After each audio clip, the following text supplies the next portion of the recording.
It's such a huge honour to introduce Annalee Davis. Annalee's work has been a key reference point for the MA Art and Ecology and more broadly across the practices and theories that we explore at Goldsmiths. So I'm just going to say a bit about Annalee's hybrid practice, which is as a visual artist, cultural activist and writer. Her work sits at the intersection of biography and history, focusing on post-plantation economies by engaging with a particular landscape of Barbados. Her studio, located on a working dairy farm that operated historically as a 17th century sugarcane plantation, offers a critical context for her work.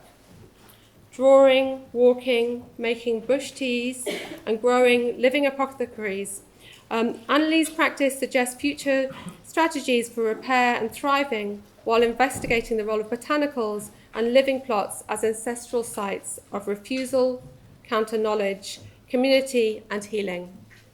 In 2011, Annalee founded Fresh Milk, an art platform and micro-residency program. In 2012, she co-founded Caribbean Linked, an annual residency at Arua, cohering emerging artists, writers, and curators from the Caribbean and Latin America. In 2015, she co-founded Tilting Axis, an independent visual arts platform bridging the Caribbean through annual encounters. Her solo exhibition, A Hymn to the Banished, at Balmacara's Steedings Gallery on the Lochhalsh estate, as part of a year-long commission for the National Trust for Scotland, explores historic links between Scotland and Barbados. Annalee is currently working on a living apothecary for the Sharjah Biennale, opening in February 2023. So Annalee, thank you so much for being with us, and I'm going to hand over to you.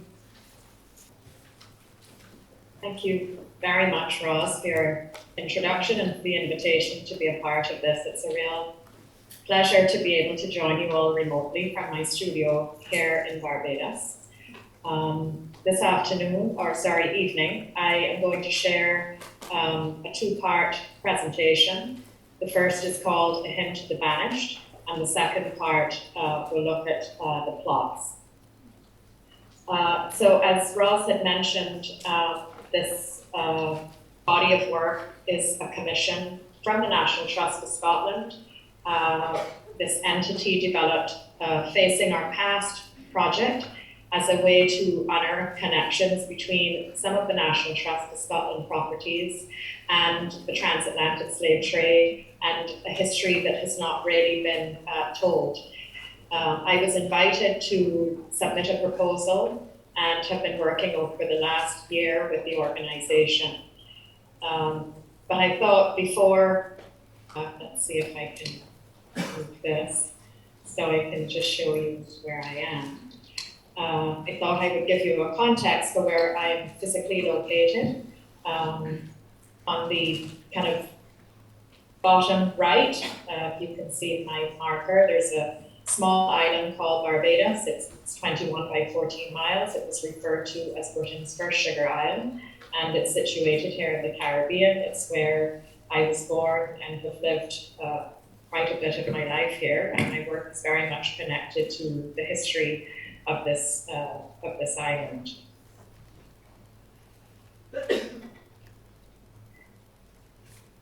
So when I started the Commission for the National Trust for Scotland, I wanted to begin to understand something about this landscape that I was not very familiar with at the time. And so I started reading on the flora, on history connected to soil, to landscape, trying to understand this issue about the Highland clearances, what were the relationships between Scotland and the Caribbean.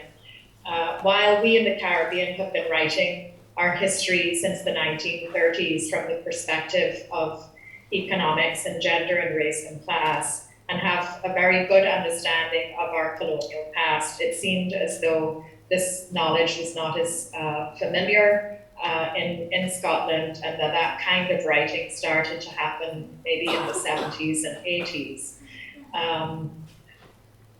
The particular space that I was looking at is connected to the book, the second from the left on the top, Lord Seaforth, who was the governor of Barbados from 1800 to 1806, and he at one point owned Balmacara Estate in the Scottish Highlands. It's sort of on the similar latitude to the Isle of Skye, just to give you a sense of where it's located on the west of Scotland.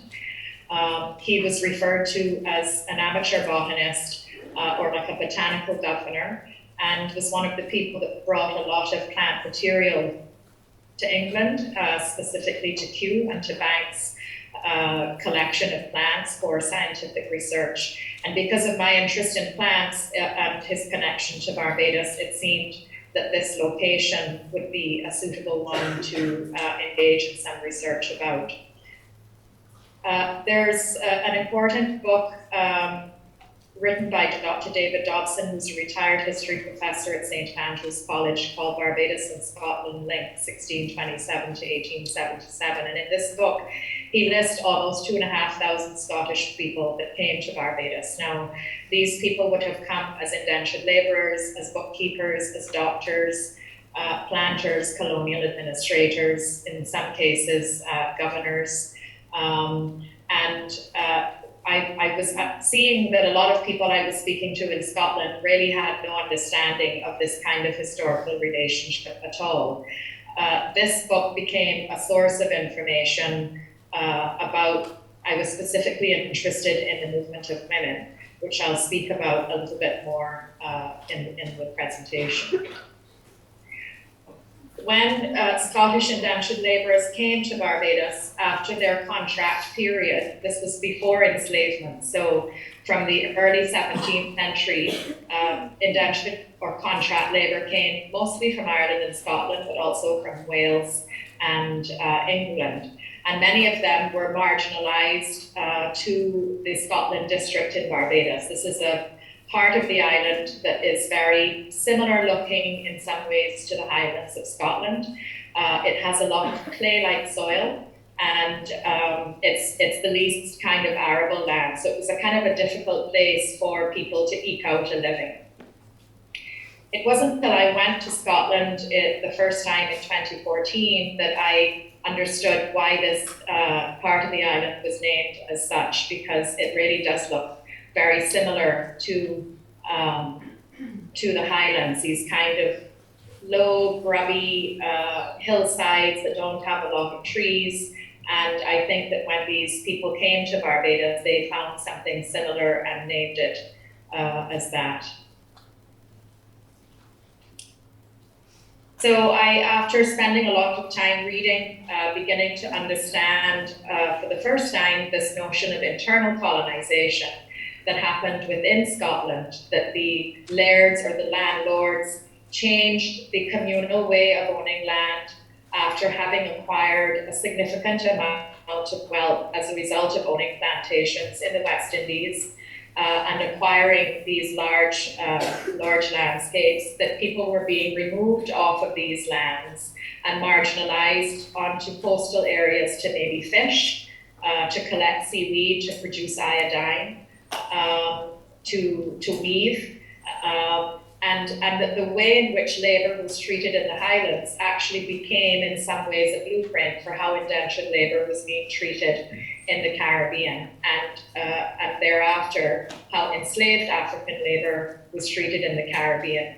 So this shifted from a more communal form of farming and relating to the land to large landowners. I was beginning to get quite overwhelmed by all of the material that I was reading, and I started to put the words aside, and I decided to focus on the images, and through the images that I would try to communicate something about this shared history in conversation with the printers at DCA, which is Dundee Contemporary Arts, in Scotland, which is where I was producing the limited edition suite of prints. We decided that we would produce a box, a kind of a bespoke box. It's a limited edition of 3, and this box would become this sort of container for telling multiple stories about connecting to land, to soil, to plants, and the shared history.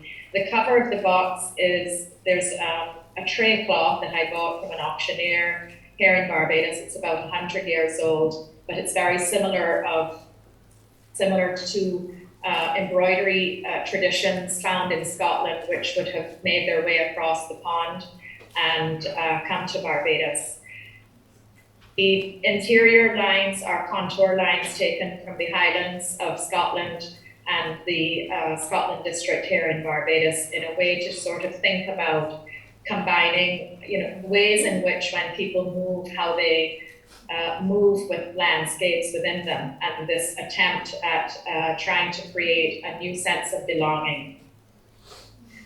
In terms of the process, there's this, we were cutting out these shapes that would respond to the contour lines, and then this became a piece called an impossible map.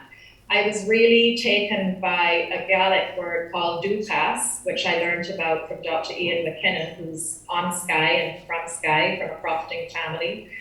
And this term dúchas is a very complicated word for which there is no simple English translation, but it speaks to a way in which human beings connect to a land through tradition, through memory, through soil, through ritual. It's not necessarily about owning, it's about this profound connection to and relationship with a space. And so I kind of was thinking about this impossible map and the ways in which people have been migrating to Barbados for centuries, and the ways in which they may have this sense of dúchas. Having spent time in Barbados, I then found in wills written in the 17 and 1800s by small landowners that they would use the term my place when referring to their small piece of land, and I wondered whether dúchas had become my place in their experience. When these people were cleared from the Scottish Highlands, many of them had not fished before, but they were relocated to coastal areas and they learned to fish. I'm here with Mr. Fred Watson, who lives in the Scotland district in Barbados and would be in part a descendant of indentured labourers. And I went to him to purchase one of the nets that he makes, and thought again and asked him whether he thought this tradition of making nets is something that he was familiar with from Scottish ancestry. He didn't know, but I think that these traditions of working with fishing would have absolutely crossed the Atlantic. The image here on a Japanese paper is a silkscreen print of this turbot fish net, which is a net that you would wrap around this circle that we're holding together, and you would put it on the side of a boat and you would catch fish without scales. And so we printed this net on a silk screen and then thought that we would line the interior of the box, a hymn to the Banished, as a way to catch all of the stories and to kind of hold the information in a way. What you're seeing here are a series of charms. This is a 2nd century Chinese tradition of being able to gather information from three-dimensional objects. So these are charms. They are seeds, drift seeds or knicker nuts that have come in onto the east coast of Barbados. They also come in on the Gulf Stream onto the west coast of Scotland. And these have been used both in the Highlands, for example, by Gaelic midwives would gather these knicker nuts and put them in the hands of labouring women as a way to distract them from their pain and to assist in their healing. They were used as talismans, things that people would carry with them. And I also then was learning in reading court cases here in Barbados in the 1800s. There was a practice called obia, which is a kind of a collective term for spirit-based practice in the Anglophone Caribbean. It was illegal and it was punishable by torture, by imprisonment, and by death.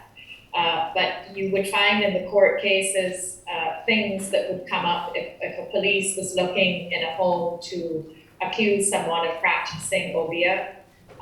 one of the things that would be in there would be these linkages. So I was beginning to feel that there were these shared traditions from people living on the land, both in the Highlands and in Barbados. And I was wondering how these different traditions might have rubbed up against each other or encountered each other in the New World. There was a lot of experimentation. We share in common sargassum, different species. There are many, many species of sargassum. There are a couple that come in on the coastal waters of Barbados, and there are some that go on the coastal waters of Scotland. And in the Highlands, this sargassum was used for to add mulch to beds that were in lands that were not very fertile. So people would create these lazy beds. They would plant potatoes in their sargassum, and then they also started to harvest iodine. So we were playing with the sargassum and making paper here with Marianne at the DCA, Dundee Contemporary Arts Print Studio, and using this to make paper. This piece is a choker, and the handmade paper or the pulp is made with seaweed gathered from Clockton in the Highlands of Scotland and from the east coast of Barbados. I've included this because I was thinking about some of the women that came across to Barbados. Out of the 2,500 people that came, only 152 were women. And there are these ideas around what it means to be feminine. And a number of the women that came out were held in correction houses, and a lot of these correction houses would insist on particular ways of being female, and they would insist that they would have to learn certain skills, which often included embroidery. So this is a soft ground etching of a piece of Queen Anne's lace, and attached to that print is the paper pulp that has been pushed through a laser cut of a piece of crochet, and it kind of speaks to both the beauty of the skill, but also the violence in terms of forcing women to have to learn particular skills to be considered to be feminine or within the context of the correction house, and it's kind of crudely attached with a red thread. Also, you know, there's this history in the Caribbean that's considered a history of parasitism and extractivism. There is a Cuban essayist, Antonio Netes Rojo. He wrote a book called The Repeating Island, and in it he described Caribbean history as akin to a long annelid parasite moving through the bowels of the region, which is a very strong statement, but it seemed to me to be a very kind of apt way to think about the role of the plantation in the development of the Caribbean. It's one of the only places in the world where the economy preceded the society, which is a very bizarre thing to think about. But it also speaks very much to the extractive nature of the plantation. When the British arrived in the third quarter of the 17th century, they wiped out almost the entire biodiversity of the 21 by 14 mile island to impose the monoculture of sugarcane. And so the parasites kind of speak to this extractive economy, but they also speak to disease and illnesses that people would have had at a time in the 17 and 1800s when there was very little fully developed medical expertise. Another object that is in the book is called A Book of Charms and Incantations, and I was understanding in my reading that the Gaelic people also use charms and incantations, like the knickernut, and they have a very rich transcription of their incantations in Gaelic and also in English.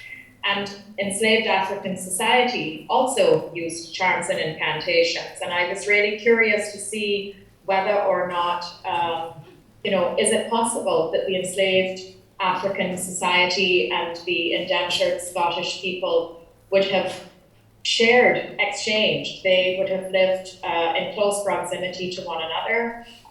would they have exchanged their practices and traditions in relation to plants and healing. So here what we have when the Book of Charms and Incantations opens, it's a flag book. On the left is an incantation from Barbados, and on the right is one from Scotland, and then the images in between are things that would have been used, whether it was black string, knickernuts, a hagstone, a feather, things that were in common. Very, very hard to get incantations from the Anglophone Caribbean because it was illegal and these traditions were passed down orally. But in this publication, William Dixon, who was a secretary to a Scottish governor, he I think he was here for 13 years, and he had a lot of empathy towards the enslaved, and he was recounting some of his experiences with them. And it is here that I have been able to find, through a scholar at the university here, Dr. Darrett Murray, two kind of incantations. Da for God, that this person would get up in the morning and she would trace a circle around her and she would mutter, Da for God, that is for God. And the second one, an old African man whose benediction is recorded as being God in the top, God in the bottom, bless you, Massa. And so there's a sense of the outside of the organized religion of the Anglican Church, that there was this other kind of relation to the land mass. So these are some of the items that are included in the Book of Incantations and Charms. It could be what you could be accused of in Barbados. If you had in your house a small jar with liquid, a feather, knickernuts, rusty nails, a bit of fabric, and in the top row, the second from the right, is a broken pipe. So these clay pipes would have been used for ritual and are found in the land still. Another object within the book is a book of healing plants, which relates very much to Lord Seaforth. So these are, this is a journal that speaks to Lord Seaforth and his work as the botanical governor and the way in which plants were brought as part of scientific research to Kew. They list here a number of the plants that he had used. And of course, many of these people have plants named after them. This is called the St. Vincent lilac, and it uses his surname as a way to name the plant. So there are these kind of formal ways in which governors and the colonial project responded to plants. But I was really more interested in understanding how the Gaelic farmers and the enslaved African society have worked with plants. These are some of the Scottish plants that are in the Book of Healing Plants. Things like St. John's wort, ribwort, heather, yarrow, lady's mantle, and black elderflower. So this is the Book of Healing Plants that is also inside of the box. And when you open it, it's this sort of Chinese atlas book structure that unfolds. And on the outside here are casuarina needles that I found on the east coast of Barbados in the Scotland district. And then it continues to unfold. And there are 4 pages, 2 of which have plants from Barbados. This is the Wonder of the World, bloodroot, nettle, and bay leaf. And these are the bookmarks that are inserted. So it's kind of like an active workbook. The plants are printed on a digital copy of Barbados plantation ledger pages. So there's this way of speaking back to the form of the plantation and the accounting system, which included particular information and excluded a lot of information. So it's a kind of a way to see this as a palimpsest or a substrate that I am pushing back against by including information that was excluded. I mean, these are plants that were seen as weeds in the context of the plantation. They were removed either manually or eventually by chemicals. And in my own colonial education, you know, I would have been taught that these were weeds. I was raised on a sugar plantation. My father was a planter, and these are not plants that he would have wanted to have kept in the furrows of the sugarcane fields. So it wasn't until much later I started to understand the value of these plants and the history around their use outside of the kind of formal structure of the plantation. The final work in the Hymn to the Banished reacts specifically to a group of women, 15 women in that list of 2,500, who were held in the Edinburgh Correction House, and they were sent to Barbados. They were exiled to Barbados or banished on 2 ships in 1651 and 1653. I apologize for the poor quality of this image, it's a bit blurred, but one of the women, Margaret Ramsay, had given birth to a child, and she threw her child into the river. She wasn't accused of murdering her child, but the accusation was that she did not have a woman with her at the birth of this child. And for this crime, she was whipped in the streets of Edinburgh and she was banished to Barbados. She is one of 15 women who came to Barbados. And it's very difficult. The archives, while they tell us a lot about Lord Seaforth, they don't tell us a lot about these women. And what I've done here is produced a silk screen, which has the landscape from the Scotland district in Barbados stitched together with the landscape from the Scottish Highlands, and then laser engraved these women's names into a piece of wood and then printed that on top of the landscape. And again, thinking about this word du place, or my place, and these women at that time, who probably never went back to Scotland because many people died not long after their contract work here because the conditions were very harsh. They were also quite poor. So kind of wondering, did they ever feel this sense of connection to land and form their own traditions that they would have brought with them? The second part of the presentation is bush tea plots of resistance. I'm just trying to keep myself on time, so I'm just checking my timer. So what you're looking at here is an aerial view of the dairy where I live. The long roof is the barn where the cows are kept during the day, and to the left of that is my house. Just to the left of that, under the mahogany trees, is my studio. Now, I look out onto this building that's missing a part of its roof, is the old sugar works building.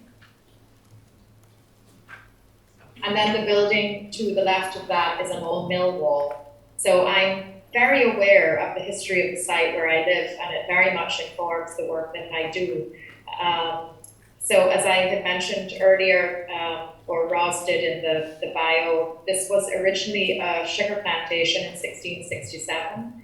It was acquired by my great-grandmother in the 1930s, and my brother has been running it for the last 40 years. He transitioned it out of sugar into dairy, and it's currently undergoing another transition into alternative energy.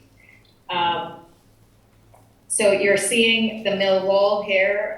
This is a structure that was brought in the 1650s by Brazilian Jews fleeing religious persecution.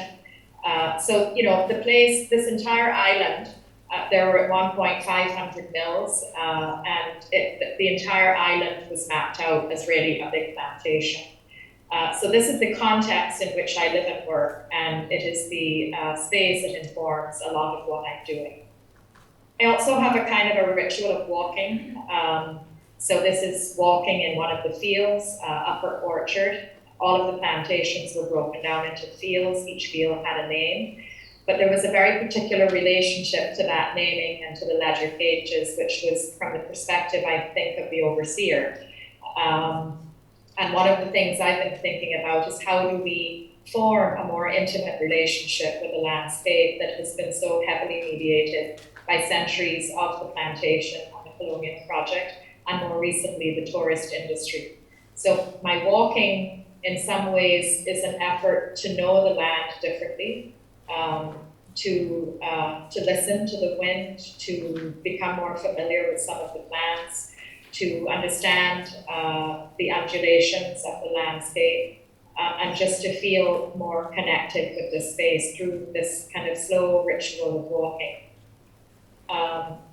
These are a series of drawings, the wild plant drawings, which kind of really kicked off the bush tea plot. So it began as a collection of these wild plants that I found growing in former sugarcane fields, and started collecting and pressing and drawing them onto the ledger page. So again, trying to insert other images into the ledger page that had been excluded, and beginning to understand that these plants had a very important part to play in the role of enslaved African society.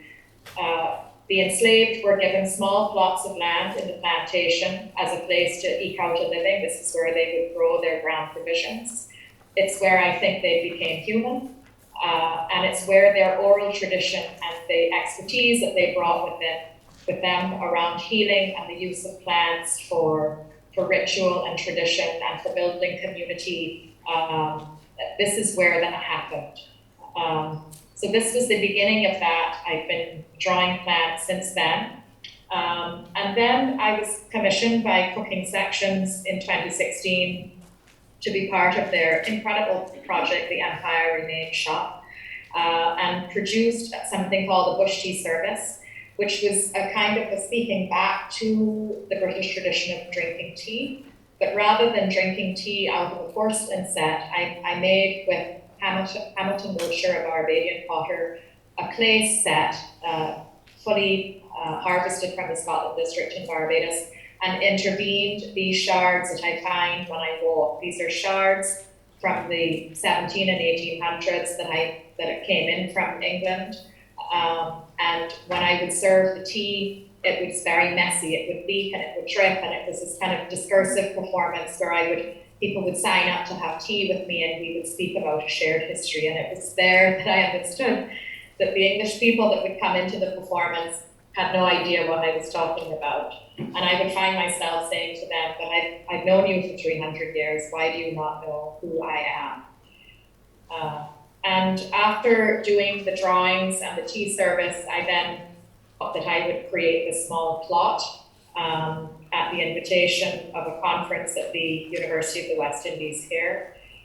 This was informed by Sylvia Wynter, a Jamaican philosopher, her speaking about the plot as a pre-capitalist location within the larger capitalist machinery of the plantation. And this is where, as I said, the enslaved people would plant, and this small vitrine shows the soil profile of Barbados's coral, limestone coral base, the shards, soil, the compost, and then a series of plants. So this was developed specifically for this seminar that was looking at agriculture and environmental issues in relation to resilience in small island developing states. And then there's a QR code that is connected to the vitrine that takes you to a website. And that includes a number of research papers on the way in which plants have been used in the Caribbean, because a lot of this information is being lost, and we're losing a lot of it. So it's an attempt at connecting to that kind of history. I was then commissioned to do something at the Harlem Art Gallery in Derbyshire. This is originally a cotton mill that the gallery sits within, and that cotton mill was a very unsafe place to work. It employed labour from the age of 5 or 7. And the labour force would get something called spinner's phthisis, because the cotton would fall like snow in the factory and people would inhale it and they would become quite unwell. So I then worked with a botanist and a guerrilla gardener, and we produced this bush tea plot for cotton mill workers, and it included plants that would help with bronchiopulmonary illnesses that would have been used at the time when the cotton mill was working. So St. John's wort, and there's like verbena and yarrow and mint and various kinds of plants. A second component of the National Trust for Scotland project included working with crofting students at the Cloughton High School, which is part of the Balnacara estate. Crofters and cotters are small farmers that were kind of like the enslaved, given small bits of land, obviously very different. And I should also state, and I should have stated before, that I want to be very careful that I'm not equating indentureship with enslavement. There's a very big difference there. The main difference really is that enslaved African people were shackled, they were property, and they could be bought and sold, whereas indentured labourers were contract labourers, and they could not be willed away to someone else. They did both live in very harsh conditions in the British West Indies.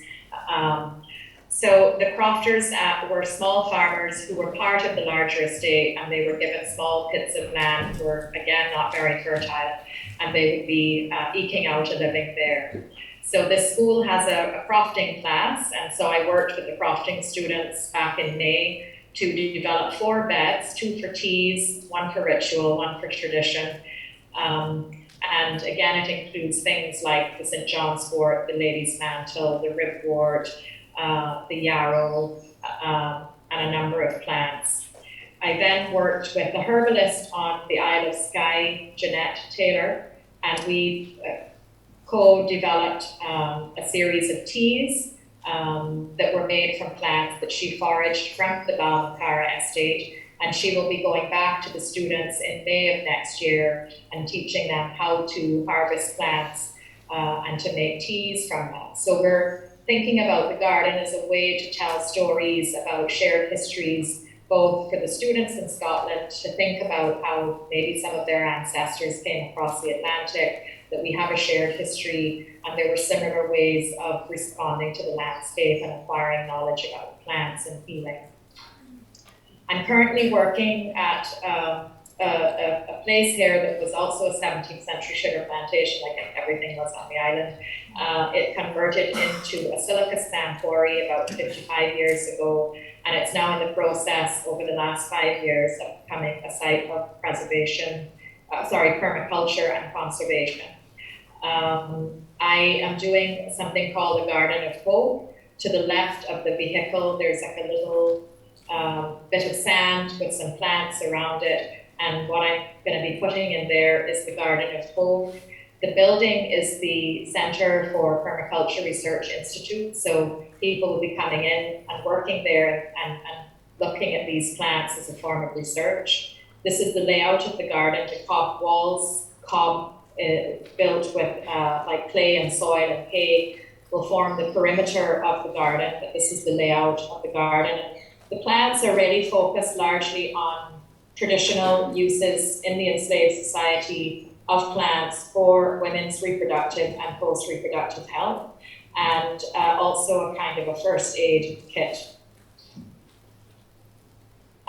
These are some drawings of the plants from that site, and they're floating on the contour lines of that location. The final project here is for the Sharjah Biennale, which is opening on the 7th of February. I've been given a courtyard to work with. It's about 40 by 20 feet. It's called Perma. It means the woman's house. And I'll be developing a living apothecary there in this desert-like environment. I'm collaborating with a Dutch artist who works with gardens, and we're going in just under 2 weeks to start planting and laying out. We've been looking at the shade study of the garden and trying to understand how to work in a space that will be 50 degrees Celsius between April and July, and laying out a kind of an elliptical space where we're going to be bringing in plants that speak to these traditions of healing, again, thinking about women's reproductive and post-reproductive health. The small space at the bottom, the interlocked floor, is this interior space, and I'll be doing I'm working on a series of embroidered drawings that will sit on the wall when you go into the space, and we'll be serving teas. We will activate the garden with a series of workshops on tincture making and compost and soil making, and how plants are used for women's reproductive and post-reproductive health. These are very much in progress at the moment, but it's a little peek into 2 of the 5 banners that are going to be shown in Sharjah. And I've just left a couple of names here for some things that I brought up while I was speaking, that you're welcome to take a photograph of. And yeah, I guess I wanted to close with the word resist, because I think a lot of these gardens and the way in which they were used by the indentured and the enslaved were really about systems of resistance and survival and empowerment and agency. And also looking back at this practice of embroidery in a more kind of subversive way. I think I'll pause at the moment now.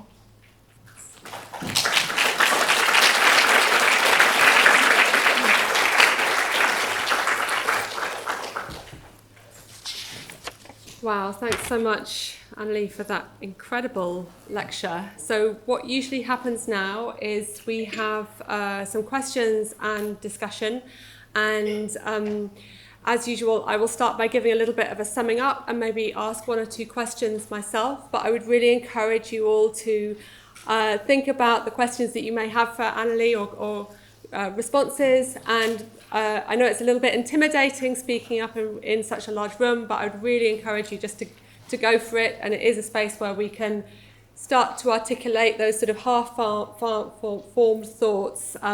So just be bold and speak up if you have a question.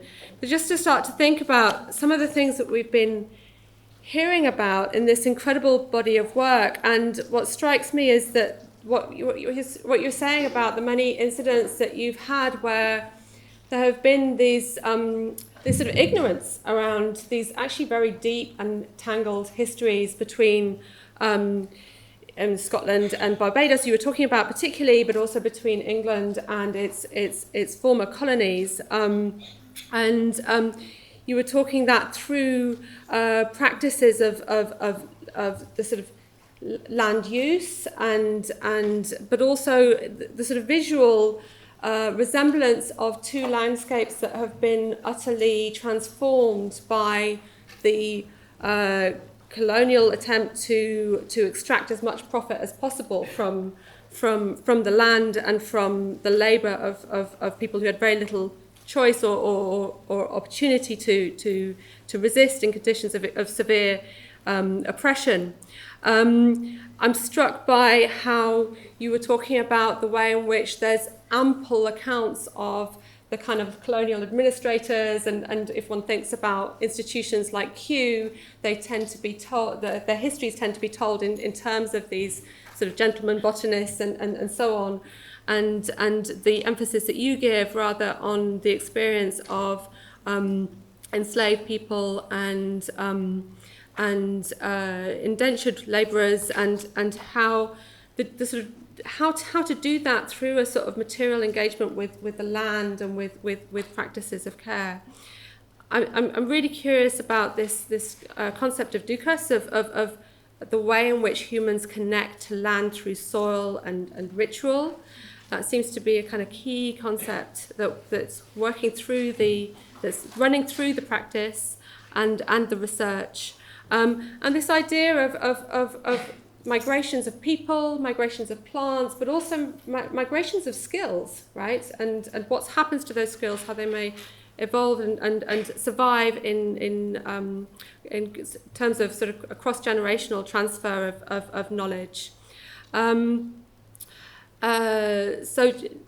So one of the kind of key themes is also around the idea of skill as a disciplining strategy. So thinking about the experience of the women who were exiled to Barbados and lived in correction houses, and the ideas of femininity that were sort of drummed in through the particular skills.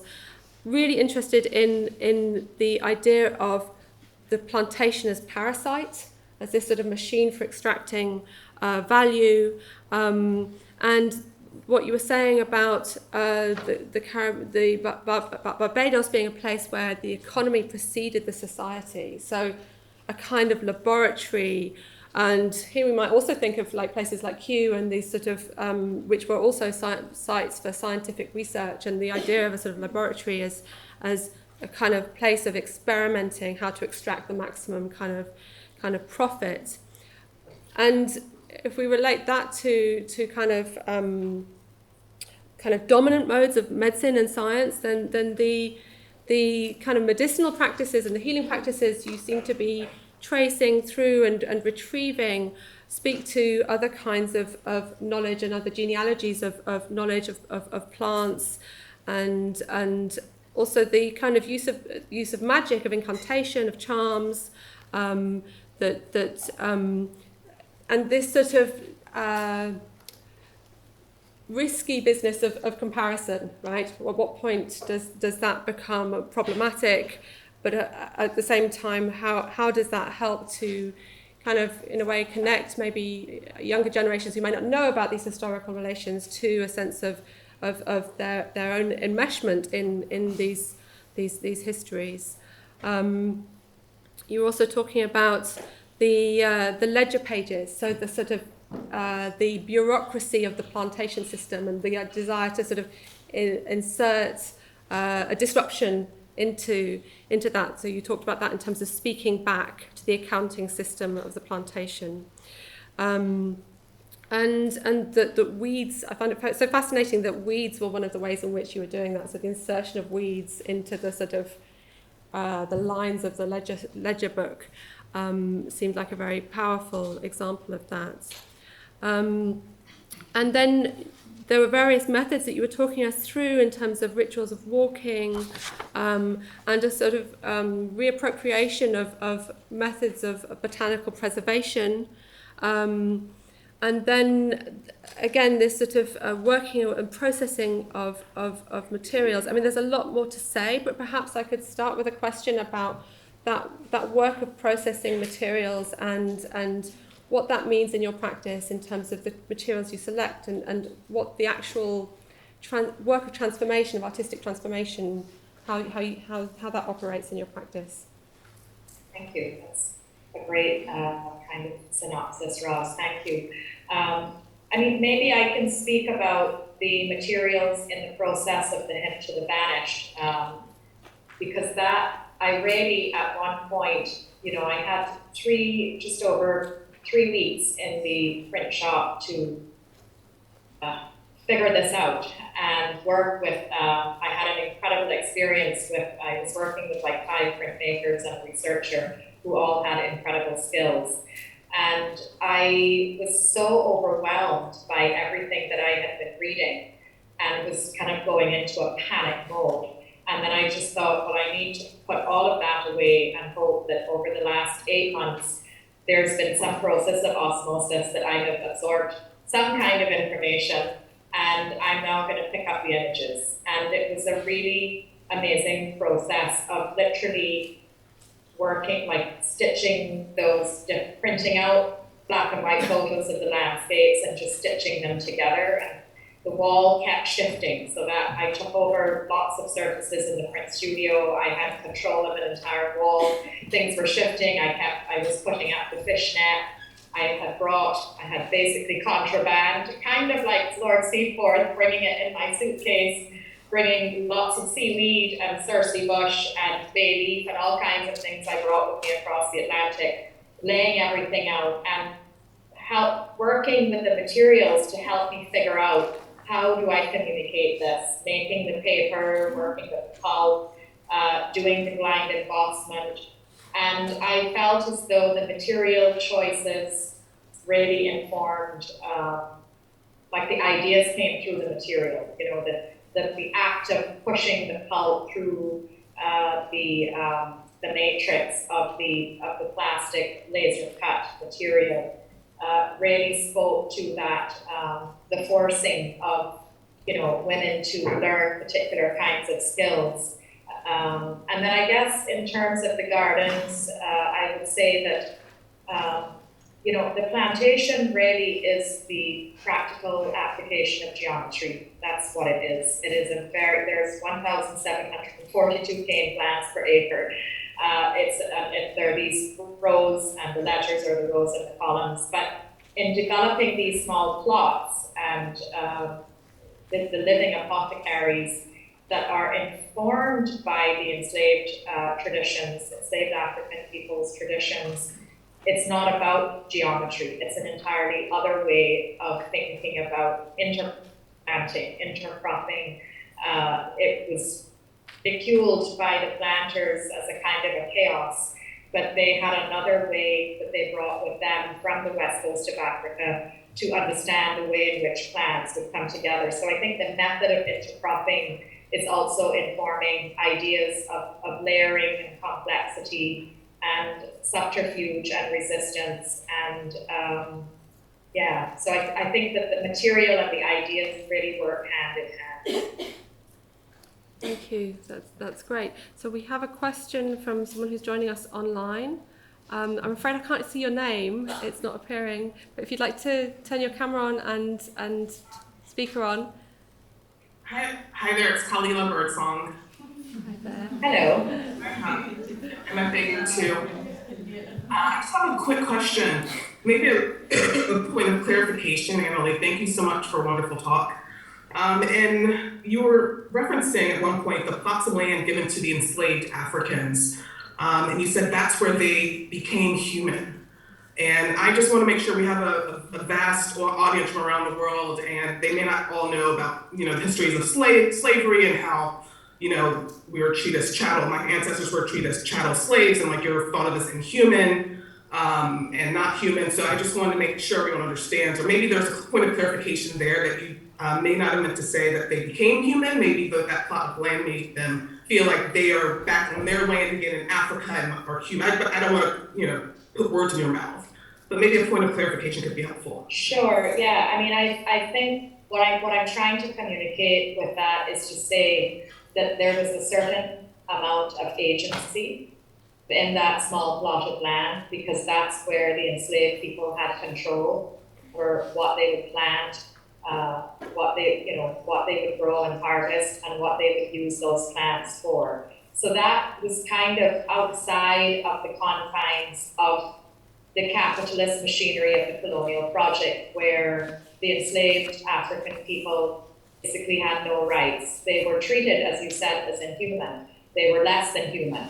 But I feel that within the plot of land, it's where I imagine they felt that they would have the freedom to feel like human beings. And certainly they were not free, but there was a level of agency within that plot where their knowledge that they brought with them and their traditions and their rituals, that was a site where they could function somewhat differently from within the fields of cane where they were laborers, and from within the larger context of the legal structure. I mean, these people were also not allowed to be buried in the churchyards, which maybe some of you know and some of you don't know, because they weren't considered human. They did not have souls. And so many of these people were buried in the village, on the estate where they lived, very close to the homes that they lived in, because they weren't allowed. So, I'm trying to suggest that this small plot was,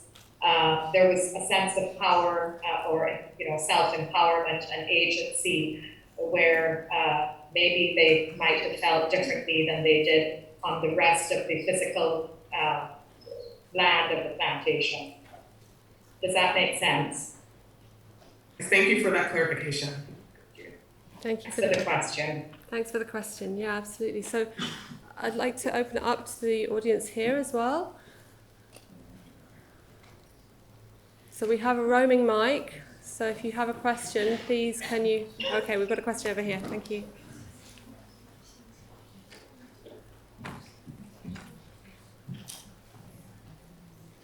Hello. I just have a little question about the gardens and how you get people to use them after about the facility garden and something like that, how to get people to use it after.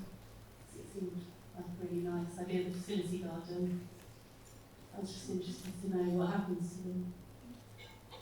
I'm actually not hearing this at all. I'll paraphrase. So the question is about what happens to the gardens that you set up after they've been installed. So, for instance, in the context of a biennale or a context of a residency, there's always a question of maintenance and who has access and who maintains the garden. So that was the question. Right. Okay. Thank you for that. So the garden that was developed with the crofting students in the Highlands of Scotland will be maintained by the crofting students, and hopefully that will happen for a couple of years, and there will be learning around that in terms of harvesting and producing teas, and there are crofting tutors that lead the program, so that will hopefully continue for a couple of years.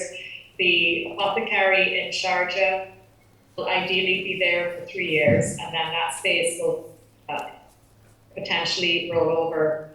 I mean, it depends, because we're bringing in 1,000 pounds of soil, and we're planting some banana, a little bit of sugarcane, and maybe another 60 or 70 plants are going in there. So it may be that it lasts longer, and we have a relationship with the Sharjah Foundation and the municipality who will be maintaining that. It will hopefully become a point of contact for community. And there are going to be a series of workshops, and hopefully, because there'll be lots of plants in there, it will bring the temperature down even by 1 degree, but it may become a space where people want to hang out.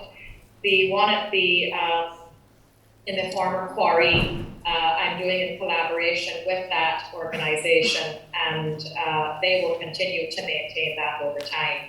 The small glass vitrine, those two in England and Barbados were more difficult. The one in England, the glass shattered for some reason, they thought it was heat, and the one in Barbados, the glass vitrine also opened up. So we're in the process of kind of repairing that and trying to retain that safely over a longer period of time. But yes, longevity is important. Partnership, and that's why all of these really are in collaboration with different entities who will ideally maintain it. Thanks so much. Okay, there's another question. Suhail. Manu? Hi. So my question, your practice, which I've really come to through the talk today, is really historically embedded and very specific and local. And I was wondering, when you exhibit in places that aren't Barbados, on the international sort of biennial circuit, how do you inform your audiences of the detailed history and detailed location that seems so important for what the work is doing? So it's partly a question about sort of the kind of discursive element and how much effort you put into framing the material practices that you show us. How do I inform my audience? The audio is actually not great from that microphone. Okay. So is it, how do I share the wider context of the work with the audience? Yeah, so the question is about how, when you're working to produce a project that is perhaps not located directly in the place where the sort of, if you're, say, producing a body of work for a biennale or something which relates to histories that are not of that place, how do you give the audience the sort of necessary information that they need about the histories that you're exploring? Right, yes, thank you for the question, Suhail. So, I mean, it's based on the different contexts. So for example, in Scotland, there was a series of public programs, public talks that happened in 4 different cities or towns. There's the work with the schools, so going in and giving a series of lectures with students and engaging with them in the planting. The Hymn to the Banished will also be shown at the Royal Botanical Gardens, Edinburgh, in the fall of 2023. So there's an opportunity then through that exhibition and programming to speak to the work. In the context of Sharjah, there is going to be a larger public program from February till June for the period that the biennial is up. That includes working with people locally. So it will be working with local herbalists to understand the way in which their practices relate to women's reproductive and post-reproductive health and the use of plants. Learning, collecting seeds from places there that are collecting seeds. Really trying to work in collaboration. So again, for the National Trust, there's been a series of blogs that accompany the research period and the production period. So there's lectures and writing, and just really trying to connect within that context and to offer programming and to be in collaboration with people where these conversations can unfold and that the layers of meaning within the work can be articulated and challenged. So as much as possible, trying to offer supportive programming around the production, writing. Thank you. There's a couple of questions, one in the middle and one to the right.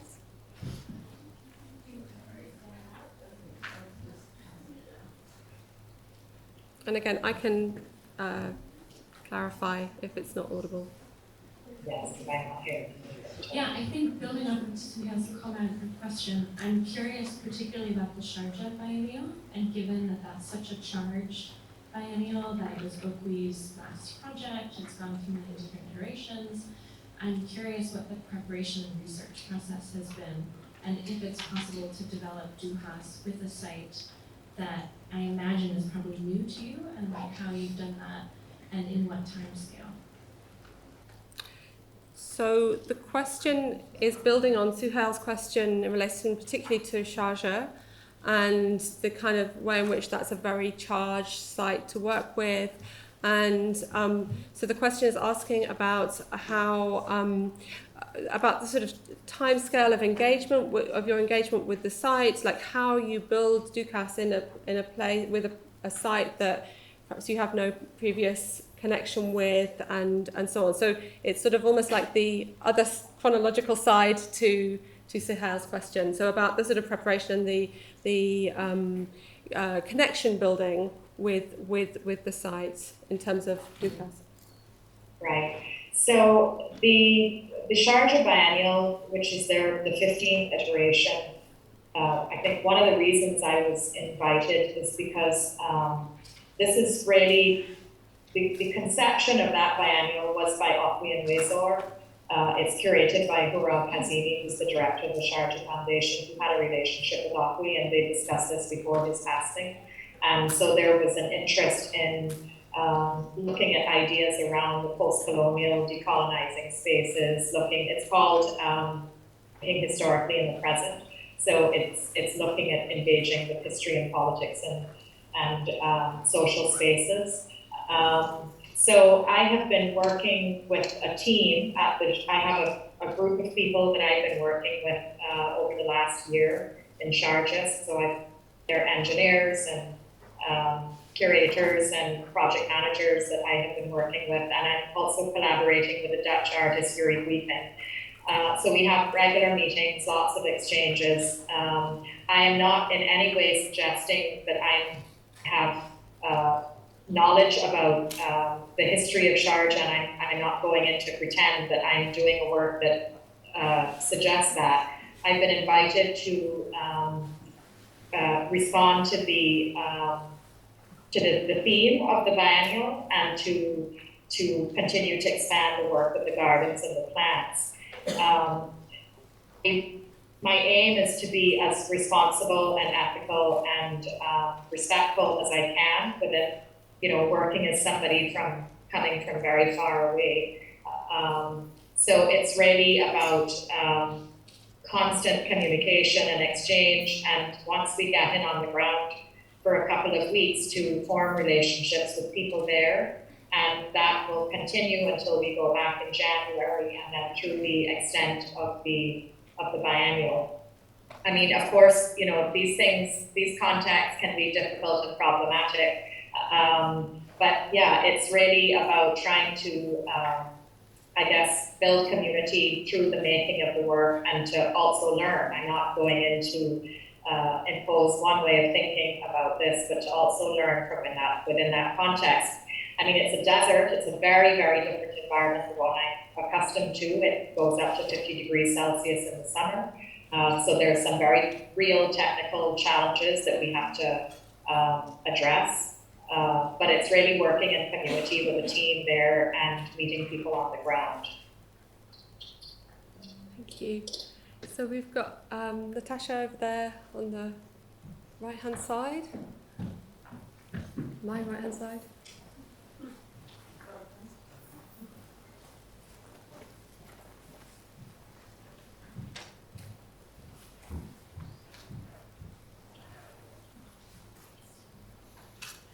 Thank you. That was really great talk. I was wondering about modes of presentation, and specifically the like box format of the hymn to the Banished, and how that is intended to be exhibited, if it's not to be like directly interacted with, and I guess how you intend to exhibit it at the Botanic Gardens in Edinburgh. If you could expand. Yeah. Thank you. Yeah, I can hear that. How do I intend to exhibit Hymn to the Banished? Well, it was just exhibited in a very small community gallery in the Highlands that's part of Balmacara. It's called the Aesthetics Gallery, and I wanted to show it there because the work evolved out of that space. There were a couple of vitrines where the books were displayed in these vitrines, and on occasion we can open the vitrines and we have gloves and people can go through the books. I mean, they're quite fragile things, so we do have to, and it's a very limited edition of just 3 and an exhibition copy.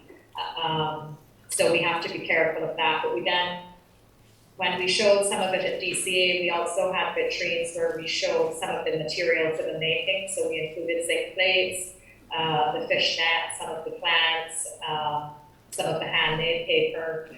We took out then some of the prints that didn't make it into the edition. So we flattened out the ledger page with some of the soft ground etchings of the plants, and we installed that on the wall. So some of them, it's a combination of framing, of vitrines, of unframed.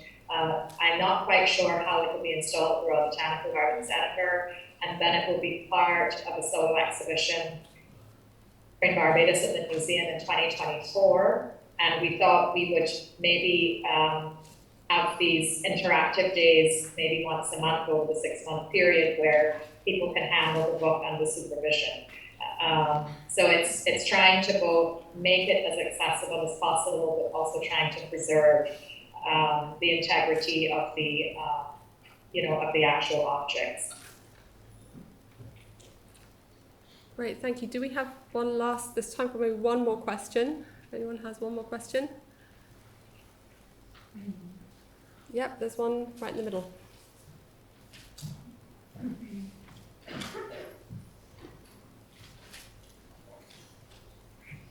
Thank you very much. I was interested in your work with the bush tea and sort of that playing with the colonial legacy. I was wondering if you could maybe think a bit about, it's a very open-ended question, but think about the sort of practice of mapping that you explore in terms of the sort of elevation maps, and then also sort of the drawings that almost feel like they could be in sort of Enlightenment era taxonomy books as sort of similar semi-colonial practices, and how you end up then sort of playing with those or pushing against the history that they bring along, similarly to the history that sort of British tea ceremony carries.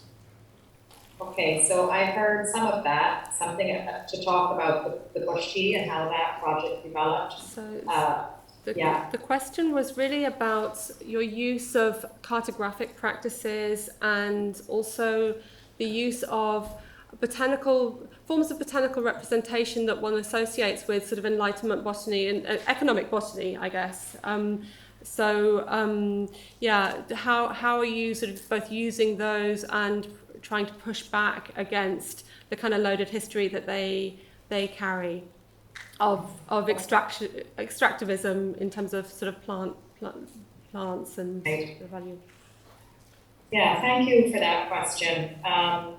So I think very often there is this kind of inherited substrate that is used in the work, and it becomes like a layer.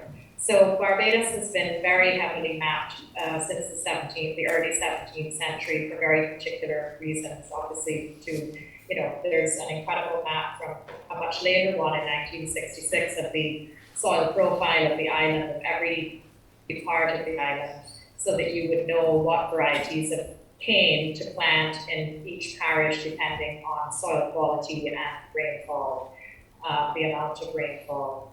And what I'm trying to do is to think about the cartographic lines, the mapping, the ledger pages, the form of the plantation in its geometric rendering as substrates that have informed our understanding of who we are, but in so doing has created a sense of alienation from the ground beneath our feet, from our history, from tradition, and including these in a way where they're being subverted by the addition of other images or ideas onto these as kind of substrates. So the use of the bush tea versus the black tea that we would drink, which Robert Southey, the abolitionist, referred to as a blood-sweetened beverage because it was grown with tea, made with tea grown on plantations in China, sweetened with sugar grown on plantations in the West Indies. So that becomes a kind of a substrate, and rather than serving the blood-sweetened beverage, I'm serving a healing tea as a small act of reparation. Rather than thinking about the ledger page as something that only gives economic information, inserting other images into there that have been systematically excluded. Rather than using the cartographic lines to map with a certain kind of scientific objectivity, inserting a very objective scientific way of looking at that, trying to think about it from a more subjective perspective, and this idea of interseeing versus overseeing, that overseer who had a very important role in the history of the plantation to oversee the land and labor, but that supposedly objective perspective allowed for centuries of extractive behavior. And what I'm trying to think about is a more subjective and personal way of responding to these substrates and pushing back against them and inserting other kinds of images or ways of seeing. I'm not sure if that answers your question or makes sense. No, it's a brilliant answer. Thank you so much.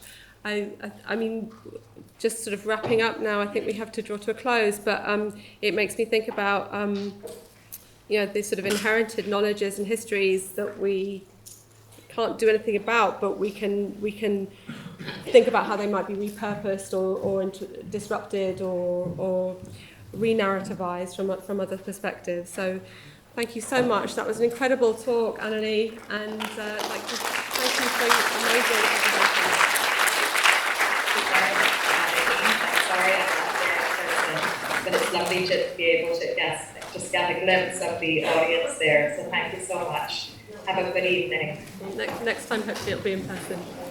Yes, I hope so. Thank you again. Goodbye, everyone.